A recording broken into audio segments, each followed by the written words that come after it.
না। তবে ইমাম আবু ইউসুফ বলেন, আপনি আমাকে যে প্রশ্নগুলো করবেন ওই প্রশ্নের জবাব আপনারও জানা থাকতে হবে, আর নচেত আপনার এই প্রশ্নের জবাব আমি দিতে পারবো না। বলে ঠিক আছে, আপনার প্রশ্নের জবাব আমি দিব। ইমাম আবু ইউসুফকে সাথে সাথে তিনি প্রশ্ন করলেন, হে ইমাম আবু ইউসুফ, আমি একদিন আমার একটা কাপড়ের টুকরা নিয়ে একজন দর্জির কাছে গেলাম, দর্জির কাছে দিলাম, হে দর্জি তুমি আমার কাপড়টা সেলাই করে দাও। দর্জি আমাকে বললো আজকে 1 তারিখ, আপনি 10 দিন পরে আমার কাছে আসবেন। 10 দিন পর আমি তার কাছে যাওয়ার পর সে আমাকে বলল আমি নাকি তার কাছে কোনো কাপড় দেই না, মানে সে আমার কাপড় নেওয়াটাকে অস্বীকার করলো। কাপড় নেওয়া অস্বীকার করার পরে আমি গোয়েন্দা বাহিনীর মাধ্যমে তার কাপড়ের খোঁজ বের করলাম। খোঁজ বের করে আমি ওই ব্যক্তিকে বললাম, হে ভাই, তুমি তো অবশ্যই আমার কাপড় নিয়েছো, তুমি যেহেতু কাপড় নিয়েছো আমার কাপড় আমাকে ফেরত দাও। ইমাম আবু ইউসুফ বললেন, আপনি যে তার কাছ থেকে কাপড় নিলেন এটাও বুঝতে পারলাম, কিন্তু এটা কেন আপনি আমারে বলতেছেন?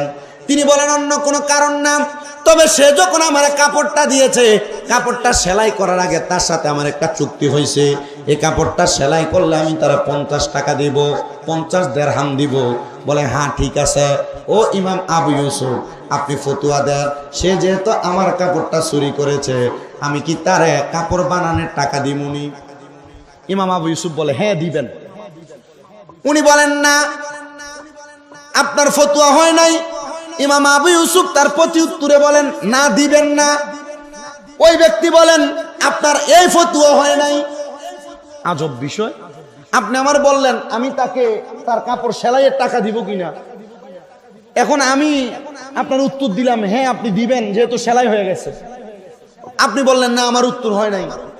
আবার আপনাকে আমি প্রশ্ন করলাম যে যেহেতু টাকা দিবেনই না, ঠিক আছে আপনি টাকা দিবেন না, আপনি বললেন আমার এই উত্তরও হয় নাই, তো দিবেনও হয় নাই আবার দিবেন না এটাও হয় নাই, তো উত্তর কি?